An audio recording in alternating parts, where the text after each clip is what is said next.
खुलुमबाय। गिबियावनो नोंथांमोनखौ बयखौबो सोरजिदा क्रिएटिभिटी चेनेलाव बरायनायजों लोगोसे फुंबिलिनि गाहाम हामलायनायखौ बावहरग्रोनाय जाबाय। दिनैनि माखासे निउस आपडेटफोरखौ नोंथांमोननि सिगाङाव फोरमायथिना होनो आवगायनाय जालायबाय। नोंथांमोनहा भिडिअखौ नायनानै मोजां मोनोब्ला लाइक खालामगोन होनना आसा खालामबाय। लोगोसे इउटिउब चेनेलखौ दाबो साबस्क्राइब खालामाखैबा साबस्क्राइब खालामनानै लानो थाखाय गुरै खावलायनाय जाबाय। थ' बिदिब्ला जोङो भिडिअखौ जागायनोसै। हाग्रामा महिलारि बिथांनिसिम इसोरनि बोर सारस्रिनाय दङ। बेनिखायनो हाग्रामा महिलारि बिथाङा बिटिआरनि चिफ जानो मोनाखै। अदेबानि बिटिआरनि चिफ जानायमोनब्ला बिटिआर एकर्डनि मावफुंनो हायै गासैबो खामानिफोरा थारैनो हाग्रामा महिलारिनि दाय जागौमोन। बेनिखायनो दायो प्रमद बर'नि दाय जादों। मानोना प्रमद बर'आ बिटिआरनि मोनसेबो दफाफोरखौ मावफुंनो हायाखै आरो मावफुंनो हानायबो नंगौ। बेफोर गोख्रों बाथ्राफोरखौ बुंथिनानै होदों बिटिसिनि कन्ट्रेक्टर आफादनि गाहाय नेहाथारि। अदेबानि आथिखालाव बिपिएफ राजखान्थि दोलोनि जानानै बिसायख'थि फोसावदिंबाय थानाय दैदेनगिरि बिक्रम दैमारि बिथाङा।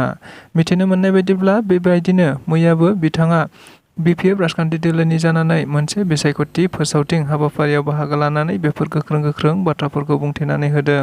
जेराव बिथाङा गाव बुंथिनानै होनाय बायदिब्ला थारैनो रायजो राजाफोरा बे बाथ्राखौ दासिमबो मोनथिजोबाखै। बिटिआर एकर्डनि मोनफ्रोमबो दफाफोरखौनो दायो सेन्ट्रेल गभर्नमेन्ट एबा आसाम गभर्नमेन्टआ मावफुंनायनि लामायाव गैया। अदेबानि मोनफ्रोमबो दफाफोरानो नंखायजोब होननानै बुंथिनानै होदों।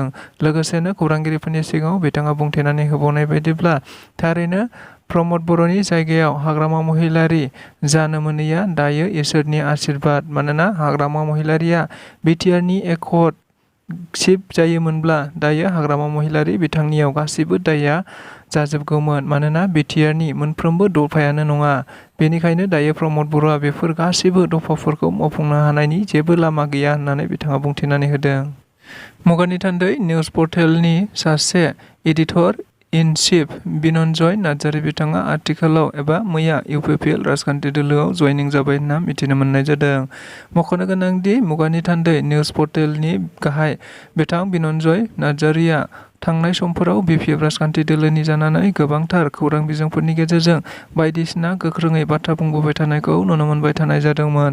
नाथाय हरखाबनो बिथाङा मैया इउपिपिएल राजखान्थि दोलोआव जगदान जादों। जेराव बिटिआरनि गाहाय मावफुं सोद्रोमा प्रमद बर'आ बिथांखौ गावसिनि दोलोआव बरायनाय जायो होननानैबो मिथिनो मोननाय जादों। लोगोसेनो बे हाबाफारियाव बिथाङा बाहागो लानानै खौरांगिरिफोरनि सिगाङाव बुंथिनानै होनाय बायदिब्ला थारैनो बिथाङा बिपिएफनि जानानै गोबांथार राजखान्थि फोसावदिंदोंमोन। नाथाय दायो गामि सिं थांनानै खौरां बिजोंफोर बुथुमग्रा हिसाबै दायो बिथाङा मिथिनो मोननाय जादोंदि इउपिपिएल एबा एनडिएनि बिजाथि जयन्त बसुमतारीखौ देरहाहोनो थाखायनो बयबो साखा-फारा जानानै दं।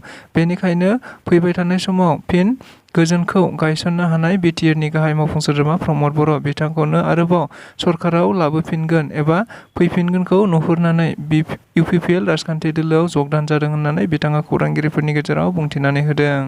फैबाय थानाय थामथि खोलोबनि लकसभा बिसायख'थिनि क'क्राझार बियाबाव थारैनो आरएमसि बिथांमोनहा जयन्त बसुमतारी बिथांखौ हेफाजाब होनो थाखाय रायजो राजाफोरनिसिम खावलायहरनायखौ नुनो मोननाय जादों।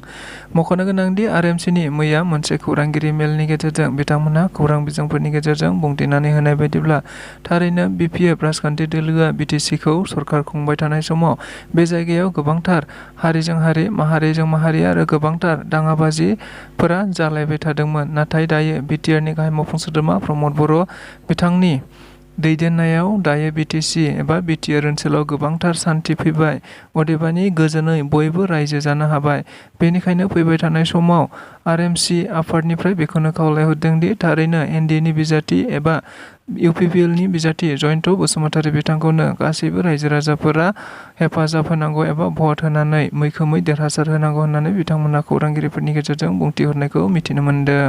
क'क्राझाराव बिपिएफ राजखान्थि दोलोनि मोनसे समनि इएम लोमसाव दैमारि बिथाङा बिसायख'थि फोसावदिं हाबाफारिखौ नुनो मोननाय जादों। मख'नो गोनांदि एमपि बिसायख'थिनि आसामाव जानो गोनां थामथि खोलोबनि बिसायख'थिया जानो आरो साननैसोल' गेजेराव दंसै।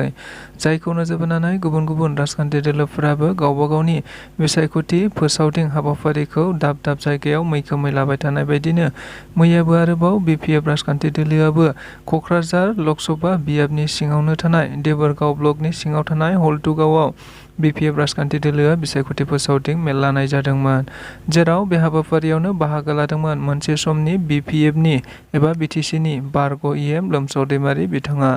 बे हाबाफारियाव बाहागो लानानै बिथाङा खौरांगिरिफोरनि गेजेराव अदेबानि रायजो राजाफोरनि गेजेराव फोरमायथिनानै होनाय बायदिब्ला थारैनो BTCखौ मोननो थाखाय गोबांथार जोंनि गेजेराव मुंख्लं जालांदोंमोन आरो बड'फा उपेन्द्रनाथ ब्रह्मनि दैदेननायावनो BTCखौबो 2003 मायथाइयाव मोननो हादोंमोन, नाथाय आथिखालाव प्रमद बर'आ बेनि फिननायखौ होनो हागोन ना हाया, अदेबानि प्रमद बर'आ BTCखौ बासायनो हागोन ना हाया होननानै बिथाङा गोख्रों रावफोरजों बुंथिनानै होनायखौ नुनो मोननाय जादों। बेनिखायनो फैबाय थानाय समाव BTCखौ बासायनो थाखायनो BPFनो भट होनो थाखायबो बिथाङा रायजो राजाफोरखौ खावलायनायखौ नुनो मोनबावनाय जादों। गसाइगाव टाउनाव NDAनि बिजाथि जयन्त बसुमतारीखौ नोजोर बोनानै भट होनांगौ आरो बिथांखौ देरहाहोनांगौखौ नोजोर बोनानै मोनसे रड श' खालामनाय हाबाफारिखौ नुनो मोननाय जादों।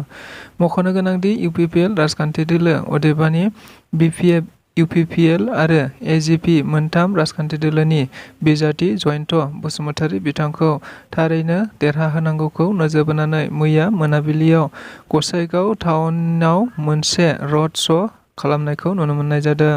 मिथिनो गोनांदि बे हाबाफारियाव गुबैयै आसामनि मन्त्रि अश'क सिंहाल, आसामनिनो मन्त्रि रन्जित कुमार दास आरो BTRनि गाहाय मावफुं सोद्रोमा प्रमद बर'जों लोगोसे MLA आरो गोबांथार UPPL, BJP आरो AGPनि दैदेनगिरि आरो हेफाजाबगिरि बिथांमोनहा हाबाफारियाव बाहागो लाफादोंमोन, जेराव मैयानि बे हाबाफारियाव बाहागो लानानै BTRनि गाहाय मावफुं सोद्रोमा प्रमद बर'आ बुंथिनानै होनाय बायदिब्ला थारैनो देग्लाय क'क्राझार लकसभा बियाबाव NDAनि बिजाथि जयन्त बसुमतारीया गोरलैयैनो गोबांथार भटनि फारागआव देरहालांगोन होननानैबो बिथाङा बुंथिनानै होनायखौबो नुनो मोनबावदों।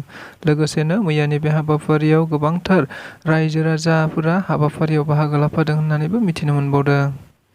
UPPL राजखान्थि दोलोआ जेरैबायदि रायजो राजाफोरखौ लब दिन्थिनानै गावसोर सरकाराव फैनो हादोंमोन, नाथाय बेबायदि गावसोरनि खोथाखौ मोनसेबो मावफुङाखै UPPL राजखान्थि दोलोआ, अदेबानि बिथांमोनहा लामा दोंसेबो खोआखै, हस्पिटाल दोंसेबो खोआखै, नाथाय हाग्रामा महिलारि बिथांखौसो बिथांमोनहा 17 बोसोराव जेबो मावाखै होननानै बुंबाय थादोंमोन, नाथाय UPPL राजखान्थि दोलोआ दायो जेबो मोनसेबो खामानि मावनो हायाखै।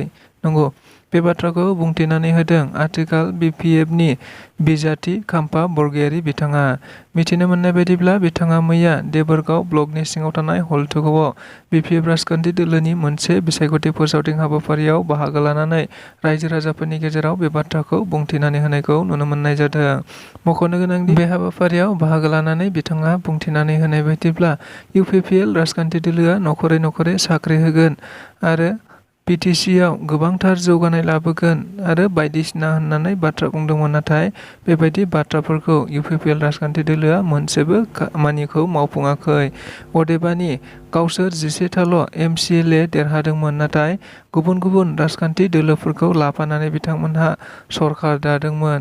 बेनिखायनो BTCखौ बासायनो आरो BTCआव जेब्लाबो खौसेयै लाखिनो थाखाय थारैनो BPF राजखान्थि दोलोखौनो लाबोफिननांगौ होननानै बिथांमोनहा रायजो राजाफोरखौबो खावलायनायखौ नुनो मोननाय जादों।